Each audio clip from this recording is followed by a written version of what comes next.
Millet Marvels, changing the way world eats by Tenali Double Horse.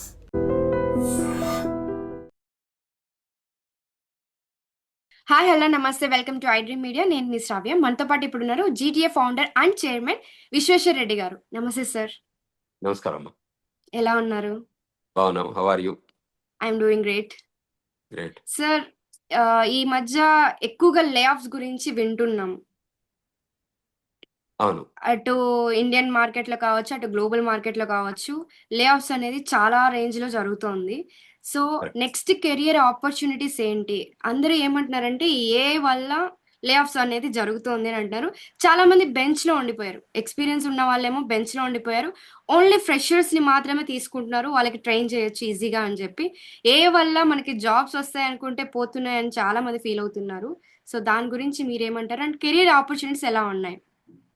అంటే ఇప్పుడు ఒకసారి ఇప్పుడు కరెంట్ ఉన్న మార్కెట్ యునైటెడ్ స్టేట్స్ ని మనం ఒక యూనిట్ గా తీసుకుంటే, అంటే వరల్డ్ గ్లోబల్లో కూడా కొంచెం స్లో డౌన్ అయింది. అంటే ఎంప్లాయ్మెంట్ ఆపర్చునిటీస్ కానీ, ఎకనామికల్ ఆపర్చునిటీస్ కానీ, రియల్ ఎస్టేట్ ఆపర్చునిటీస్ కానీ, ఎస్, తర్వాత వేరియస్ సెక్టర్స్ లో ఉన్న కొంచెం అవును. కరెక్షన్ జరుగుతుంది. అంటే కొంచెం లాస్ట్ 10 years నుంచి మార్కెట్ బాగా ఉండడం వల్ల సో ఎక్కడొక దగ్గర దాని కరెక్షన్ జరగాలి కాబట్టి అది జరుగుతుంది. ఎస్పెషల్లీ టెక్నాలజీలో ఏంటంటే every time hire and fire ఇవన్నీ జరుగుతూనే ఉంటాయి. లే ఆఫ్స్ ఎస్, కూడా ఉంటాయి. అంటే ఇవన్నీ గవర్నమెంట్ జాబ్స్ కావు, ఇవన్నీ ఏంటంటే yes, private sector jobs. So private sector లో జాబ్లు చేసే వాళ్ళకి ఏంటి, ప్రాజెక్ట్ బేస్డ్ ఉంటాయి ప్రాజెక్టులు. అవును. అంటే వాళ్ళ ఎంప్లాయ్మెంట్ ఎలా ఉంటుందంటే ప్రాజెక్ట్ బేస్డ్. ఈ ప్రాజెక్ట్ టైం అంటే అది 3 months ఉండొచ్చు, 6 months ఉండొచ్చు, 6 1 years year ఉండొచ్చు ఉండొచ్చు. ఎస్, ఉండొచ్చు దాని ఏంటంటే డ్యూరేషన్ ఆఫ్ వర్క్ అంటారు. సో ఆ వర్క్ టైము అది వేరియస్ అవుతుంది ఆ ఒక్కొక్క ప్రాజెక్టు దాని నీడ్ని బట్టి. సో అందులో ఎస్, భాగంగానే లే ఆఫ్స్ ఉంటాయి ఇక తప్ప మార్కెట్లో ఉన్న నీడ్స్ ఎప్పుడూ ఉంటుంది, ఎప్పుడు ఆపర్చునిటీస్ ఉంటాయి, ఎప్పుడు టెక్నాలజీ ఉంటుంది, ఎప్పుడు ఎన్ని సెక్టర్స్ ఉంటాయి. అంటే అది కమ్యూనికేషన్ సెక్టరే అనుకోండి, యూటిలిటీ సెక్టరే అనుకోండి, టెక్నాలజీ సెక్టరే అనుకోండి, ఫైనాన్స్ సెక్టరే అనుకోండి, యూ నేమ్ ఇట్. అంటే బయోమెడికల్ సెక్టరే అనుకోండి. Every sector any has its own sector. It has its own opportunities ఉంటాయి. ఎస్, వాళ్ళకి ఆపర్చునిటీస్ లో కూడా ఇష్యూస్ కూడా ఉంటాయి. అంటే టైమ్లీ వాళ్ళకి లే ఆఫ్స్ ఉండొచ్చు, టైమ్లీ వాళ్ళకి ప్రాజెక్టులు ఎండ్ కావచ్చు, మళ్ళీ కొత్త ప్రాజెక్టులు ఇనిషియేట్ కావచ్చు, ప్రాజెక్టుకు ప్రాజెక్ట్ మధ్యన గ్యాప్ ఉండొచ్చు. ఆ గ్యాప్ లో ఉన్నప్పుడు బెంచ్ టైం అంటాము. సో అటువంటి ఉండొచ్చు. అంటే దాంతో మనం అంటే ఒకసారి ఇంత ఇబ్బంది లేదు. కాకపోతే compare to last few years నుంచి కొద్దిగా ఇప్పుడు కరెక్షన్ పీరియడ్ అంటాం దీన్ని. Correction okay. పీరియడ్ లో కొద్దిగా ఆపర్చునిటీస్ తగ్గితాయి, సన్నగిలుతాయి అన్నట్టు ఆపర్చునిటీ. మళ్ళీ రిజువినేట్ అయ్యి మళ్ళీ ఇస్తారు ఎంప్లాయ్మెంట్స్ అంతా, మళ్ళీ ఆపర్చునిటీ ఉంది.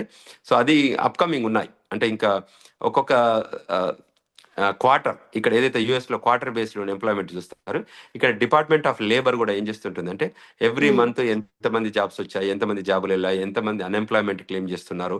అమెరికాలో ఏంటంటే గ్రీన్ కార్డ్ హోల్డర్స్, సిటిజన్స్ వాళ్ళు ఏం చేయొచ్చు అంటే అన్ఎంప్లాయ్మెంట్ క్లెయిమ్ చేసుకోవచ్చు. అలా వాళ్ళ బేస్డ్ ఆన్ దేర్ సాలరీ వాళ్ళకు మంత్లీ సాలరీ ఇస్తారు. సో ఇంత అమౌంట్ అనే ప్రిస్క్రైబ్డ్ అమౌంట్ అని చెప్పి వాళ్ళకి గ్రీన్ కార్డ్ హోల్డర్స్ కానివ్వండి, యుఎస్ సిటిజన్స్ కానీ, not H1B program holders, okay. Only green card holders. అంటే ఇండియా నుంచి వచ్చి ఇక్కడ గ్రీన్ కార్డ్ ఉన్న వాళ్ళు, ఇండియా నుంచి సెటిల్ వచ్చి అయిన ఇక్కడ వాళ్ళు. సెటిల్ సిటిజన్షిప్ ఉన్న వాళ్ళు, వాళ్ళ జాబులు పోయినాయి అనుకోండి ఇక్కడ యుఎస్ లో, ఓకే.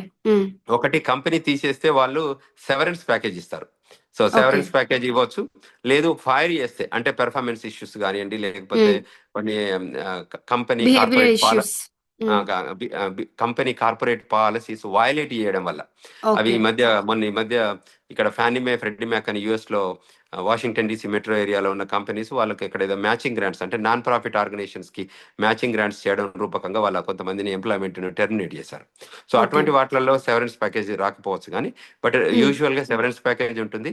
ఒకవేళ జాబులు అబ్రప్ట్లీ ఎండ్ చేస్తే కూడా వాళ్ళు ఏం చేయాలంటే అన్ఎంప్లాయ్మెంట్ బెనిఫిట్స్ క్లెయిమ్ చేసుకోవచ్చు in the okay. United states లో.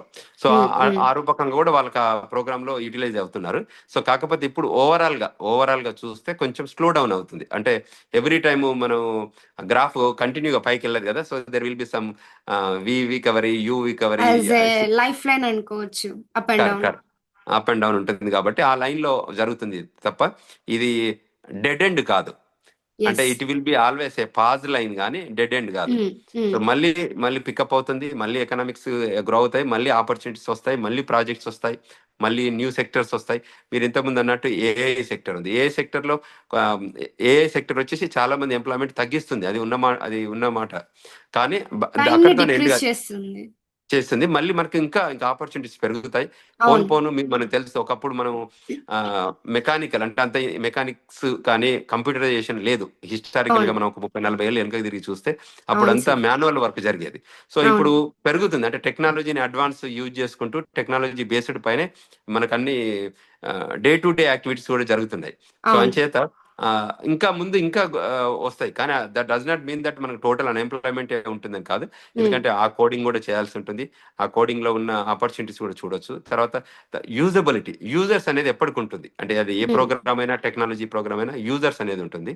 సో అందువల్ల దాని యూజబిలిటీ కూడా పెరుగుతుంది కాబట్టి సో అందరం కూడా మనం ఆ ఏరియాలో ఎక్కువ ఫోకస్ చేసుకొని ఏదైతే సెక్టర్స్ మనం గ్యాప్ ఉందో ఆ గ్యాప్ సెక్టర్స్ అనాలిసిస్ చేసి దాని ఇమిగ్రేషన్ సెక్టర్ లో ఉన్న ఇష్యూస్ ను కానీ అదేవిధంగా టెక్నాలజీ సెక్టర్స్ కానివ్వండి, ఫైనాన్స్ సెక్టర్స్ కానీ ఏదైనా ఉంటే దానికి మళ్ళీ డ్యూ డిలిజెన్స్ చేసుకొని మళ్ళీ మనం కొత్త ఆలోచన విధానంతో వెళ్తే తప్పకుండా అవకాశాలు ఉన్నాయి.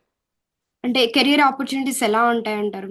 వేరే సెక్టార్స్‌లో అన్ని సెక్టార్స్‌లో ఉంటాయంటారా?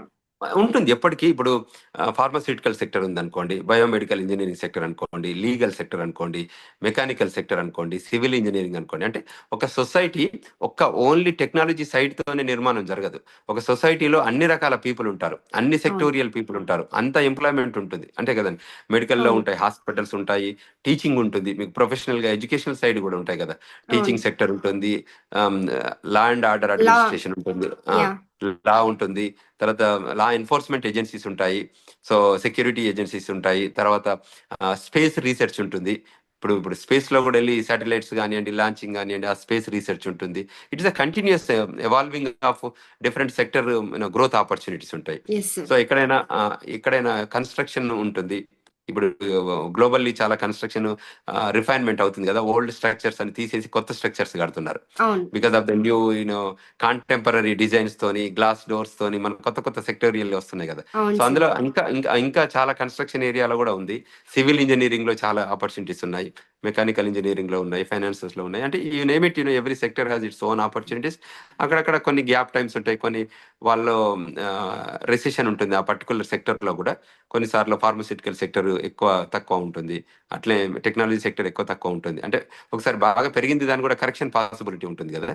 బట్ అందరికి రిక్వెస్ట్ చేసేదంటే ఎడ్యుకేషన్ ఈజ్ ఇంపార్టెంట్.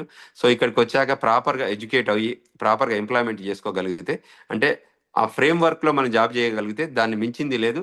మనకు తప్పకుండా ఆపర్చునిటీస్ ఉంది. ఎందుకంటే ఇండియన్స్ కష్టపడే తత్వం ఎక్కువ ఉంటుంది, చాలా ఆర్గనైజ్డ్గా ఉంటాము, టైం మేనేజ్మెంట్ చేస్తాము, పక్కా డెలివరీ చేస్తాము, వర్క్కి వెనకకి వెళ్ళాము. ఏదైనా కెన్ డూ యాటిట్యూడ్ ఉంటుంది. అంటే if you assign something, yes we will willing I to do. Will, I can.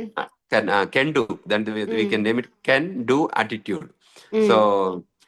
దాంతో మనకి ఎక్కువ ఆపర్చునిటీస్ ఉంటాయి. ఎందుకంటే యెస్. ఈవెన్ వీకెండ్స్ రమ్మని పని చేయమన్నా కూడా, వీక్ డేస్ ఈవినింగ్స్ పని చేయమన్నా కూడా మనం టైం ఇస్తాం. అబౌవ్ అండ్ బియాండ్ టైం ఇచ్చి మనం చేసే మనస్తత్వం ఉంటుంది కాబట్టి ఎవరైనా ఓటీ కూడా చేస్తూ ఉంటారు.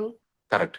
సో అందువల్ల హ్మ్. ఎవరైనా నీడ్ ఉన్న వాళ్ళు ఏం చేస్తారంటే వాళ్ళకి పని చేసే వాళ్ళే కావాలి కదా. సో అవును సార్. అంచేత తప్పకుండా Indian generations of Indian people కూడా హిస్టారికల్ గా కూడా ఇక్కడ ప్రూవెన్, దే ఆర్ ప్రూవెన్ అవును. Track record that they are all exemplary, they do the job duties అని హార్డ్ వర్క్ అని. హార్డ్ వర్కింగ్ కాన్సెప్ట్ తో పనిచేస్తారు. యాహ్! సార్. అంటే ఇప్పుడు లే ఆఫ్ సీజన్ అనేది నడుస్తుంది. అటు మీరు చెప్పినట్టు గ్లోబల్ మార్కెట్‌లో కావచ్చు, ఇటు ఇండియాలో కూడా కావచ్చు. సో, ఇది ఎప్పుడు రీబౌన్స్ అవ్వచ్చు? అంటే హైరింగ్ ప్రాసెస్ అనేది మళ్ళీ ఎప్పుడు రీబ్యాక్ అవ్వచ్చంటారు? అంటే ఒకసారి ఒక క్వార్టర్‌లో, ఇప్పుడు సెకండ్ క్వార్టర్‌కి వచ్చామనుకోండి, థర్డ్ క్వార్టర్‌లో ఆపర్చునిటీ ఉండొచ్చు. థర్డ్ క్వార్టర్‌కి ఓకే. వస్తే ఫోర్త్ క్వార్టర్‌లో ఆపర్చునిటీ ఉండొచ్చు. కొన్నిసార్లు స్లో కావచ్చు. మళ్ళీ నెక్స్ట్ ఇయర్ ఓకే. ఫస్ట్ క్వార్టర్‌లో. అంటే ఎవ్రీ ఓకే. క్వార్టర్‌లో మనం రేట్ చేస్తాం కాబట్టి, సో అంటే హ్మ్. ఓన్లీ 3 మంత్స్ అవుట్‌లుక్ చేస్తాం. మనం నెక్స్ట్ హ్మ్. క్వార్టర్‌లో ఆపర్చునిటీ ఉండొచ్చు. సో ఎకనామిక్స్ పెరగొచ్చు, తర్వాత ఆపర్చునిటీస్ పెరగొచ్చు. తర్వాత ఆ క్వార్టర్‌లో అప్ కావడానికి ఆస్కారం ఉంటుంది. Okay sir. పెరగటానికి జాబులు. అంటే క్వార్టర్లీ డెఫినిషన్ ఉంటుంది మనకి. యాహ్! ఇప్పుడు ఈ క్వార్టర్‌లో డౌన్ టైమ్ అయినా నెక్స్ట్ క్వార్టర్‌లో అవకాశాలుంటాయి. అంటే ఓకే 90 సార్. డేస్ వరకే చూస్తే సరిపోతుంది. అంటే not like 6 months, 1 year, 2 years అని చెప్పలేము. 3 బట్ మంత్స్, 3 మంత్స్ 3 అనుకోవచ్చు. మంత్స్ అపార్టే చెప్పొచ్చు. ఇప్పుడు ఈ 3 మంత్స్ డౌన్ టైమ్ ఉంటే నెక్స్ట్ 3 మంత్స్ పెరగడే 3 మంత్స్. అవకాశం ఉంటుంది. ఓకే. ఆ క్వార్టర్ ఏంటంటే 3 మంత్స్ అంటే 4 క్వార్టర్స్‌గా డివైడ్ చేస్తారు. హ్మ్. మనది యూఎస్ ఏందంటే క్యాలెండర్ ఇయర్ కిందొస్తుంది. ఓకే. క్యాలెండర్ ఇయర్ అంటే జనవరి టు డిసెంబర్. ఇండియాలో ఎలా ఉంటది? ఫైనాన్షియల్ ఇయర్ ఉంటుంది. యెస్. అవును. March April to April April, 1 March to నుంచి మార్చ్ అంటారు. ఏప్రిల్ టు మార్చ్ 31 ఉంటుంది. హ్మ్. మార్చ్ 30. యాహ్! ఇక్కడ క్యాలెండర్ అంటారా? Calendar financial year calendar years లాగా ఉంటుంది.